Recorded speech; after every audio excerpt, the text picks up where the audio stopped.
প্রায় 2 দশক পর নিজ জেলা বগুড়ায় ফিরে সাধারণ মানুষের কাতারে এসে দাঁড়ালেন বিএনপির চেয়ারম্যান তারেক রহমান। দীর্ঘ সময় পর তার এই প্রত্যাবর্তন ঘিরে জেলার রাজনীতিতে তৈরি হয় ভিন্ন মাত্রার আবেগ ও উত্তেজনা। শুক্রবার দুপুর 12টার দিকে বগুড়া শহরের হোটেল নাজ গার্ডেনে আয়োজিত এক মানবিক অনুষ্ঠানে প্রধান অতিথি হিসেবে উপস্থিত হন তিনি।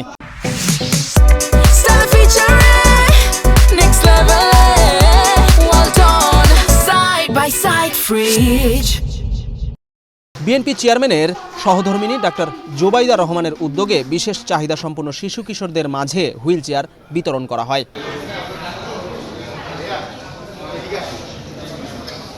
সিএসএফ গ্লোবালের আয়োজনে অনুষ্ঠিত এই অনুষ্ঠানে তারেক রহমান ও ডাক্তার জোবাইদা রহমান শিশু কিশোরদের সঙ্গে কথা বলেন, তাদের খোঁজ খবর নেন এবং তাদের পরিবেশনায় মনোমুগ্ধকর গান উপভোগ করেন। তারেক রহমান ও তার সহধর্মিণী ডাক্তার জোবাইদা রহমানের আন্তরিক আচরণে আবেগে আপ্লুত হয়ে পড়েন অভিভাবক ও উপস্থিত অতিথিরা। বিশ্বাস করি যে শিশুরাই জাতির ভবিষ্যৎ। আজকের শিশু হবে আগামী দিনে দেশ গড়ার মহান সৈনিক। এবং আমাদের যে পরিকল্পনা আছে, আমাদের রাজনীতি সুষ্ঠু পরিকল্পনা রাজনীতি। এবং আপনারা হয়তো জানেন যে সুস্বাস্থ্য বিভিন্ন জেলায় কিভাবে ছড়িয়ে দেওয়া হবে।